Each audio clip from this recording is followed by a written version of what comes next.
माँ बाप से भी बढ़कर गुरु की पूजा की जाती है।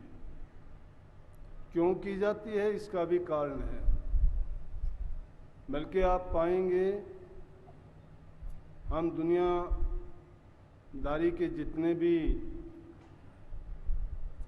आस्थावान लोग हैं, ब्रह्मा जी को परमात्मा के रूप में, विष्णु जी को भगवान के रूप में, शंकर जी को भगवान के रूप में, उनको परमात्मा ही मान के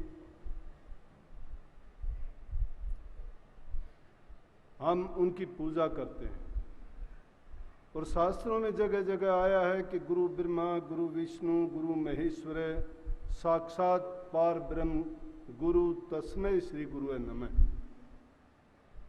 कि गुरु ब्रह्मा जी हैं, गुरु विष्णु हैं, गुरु शंकर हैं और वो साक्षात परमेश्वर हैं। तो इस बात से पुष्टि होती है कि ये तीनों तो भगवान नहीं हैं। अगर ये तीनों भगवान होते साक्षात परमेश्वर का नाम नहीं आता। इसका मतलब परमेश्वर इनसे उच्च शक्ति है। लेकिन हमारा आज से इस जगह पर सिर्फ इतना है कि गुरु को हर रूप में, हर कार्य को करने वाला माना गया है। क्योंकि सृष्टि की रचना में ये तीन ही शक्तियां मुख्य रूप से काम करती हैं। ब्रह्मा जी का काम है रचना करना, सृष्टि की रचना करते हैं, की है, करते हैं। विष्णु का काम उसकी पालना करना है, वो उनकी पालना करते हैं। शंकर जी का काम है कि उनका संहार करते हैं, वो उनका कर्तव्य है। लेकिन उनका काम भी, दुनियादारों का काम भी, 84 लाख के जन जीवन के जितने भी कर्म धर्म, उनके भोगे या उनके परिणाम, सबका लेखा जोखा रखना और सबको उनके कर्म के अनुसार अनेक अलग अलग योनियों में भेजकर उनके कर्मों का निपटारा करना, जिसका भी काम है, वो सारे के सारे काम करने वाले को भी कहते हैं कि इसलिए हम गुरु को नमस्कार करते हैं कि गुरु वो सारे काम खुद करता है। जो इतनी शक्तियां सब मिलके काम करती हैं, वही काम अकेला गुरु करता है। इसलिए कहते हैं कि बार बार गुरु को नमस्कार है।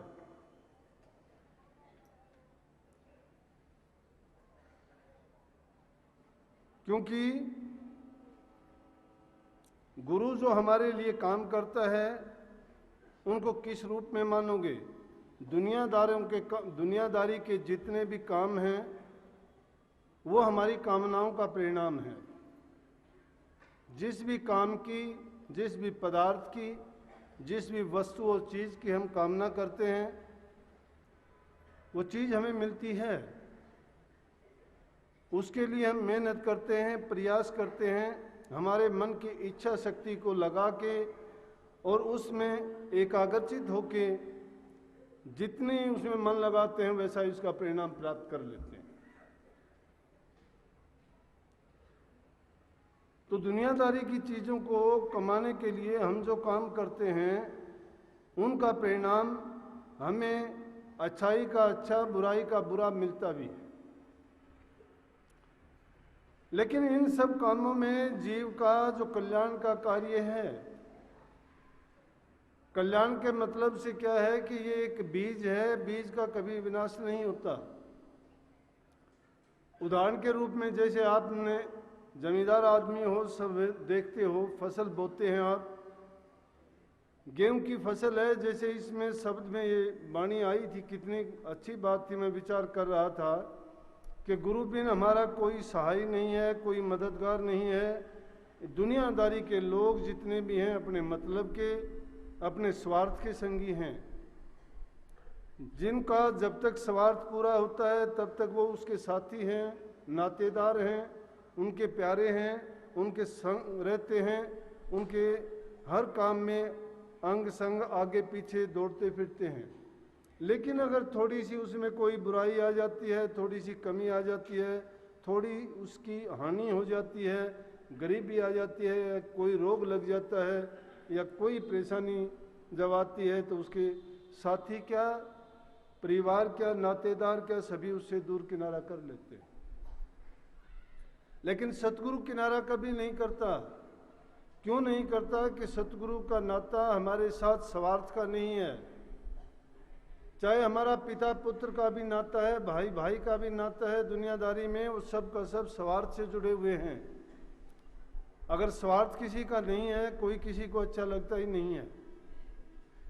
बिना मतलब कोई किसी का काम नहीं करता है।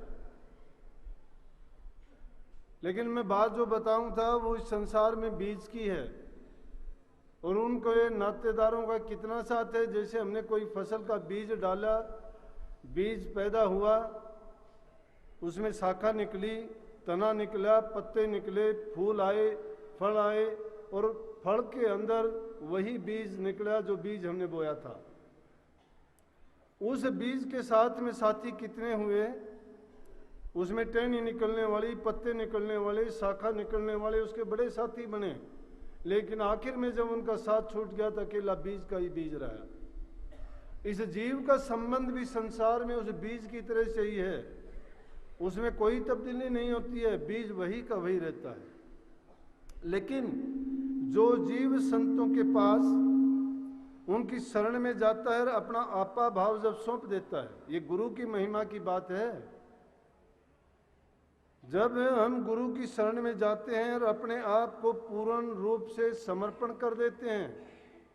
अब समर्पण तो करते नहीं है, समर्पण करना कहाँ की बात है।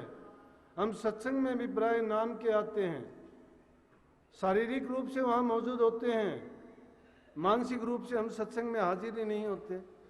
अरे थोड़ी परेशानी हुई, थोड़ी सी गर्मी है, तिलमिलाने लग गए। क्या तुम्हारा उद्देश्य सत्संग के लिए था क्या? अगर इंसान की दृष्टि किसी चीज पे लगी हुई है तो उसको शरीर की परवाह नहीं होती है, होश हवास सब खो देता है। परीक्षा के दिनों में बच्चा जब परीक्षा की तैयारी कर रहा होता है और उसको भय होता है कि अगर मैं इसको तैयार नहीं करूंगा तो फेल हो जाऊंगा, वो अपना ध्यान उसमें इतना लगाता है, इतना कंसंट्रेट करता है कि बाहर अगर कितने भी ढोलक, कितने भी गीत, कितने भी संगीत बजते रहो, उसको पता ही नहीं होता कि कब क्या बजता है। घड़ी की तरफ जब वो कभी फुर्सत मिलती है, नज़र उठा के देखता है, तो अगर वो 2 घंटे पढ़ना चाहता है तो देखता है कि 4 घंटे निकल गए, लेकिन उसको पता नहीं लगा।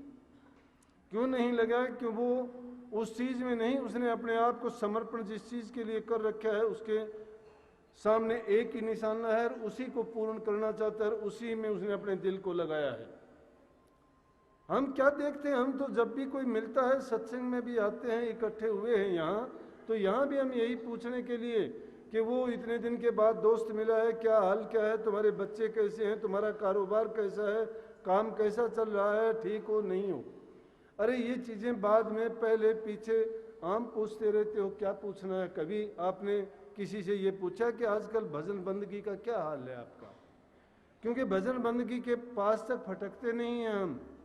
अगर वो भजन बंदगी करते, नाम की कमाई करते, अपने आप को उसमें ढाल लेते, तो उसका रूप बन जाते, उसका हमें ख्याल आता।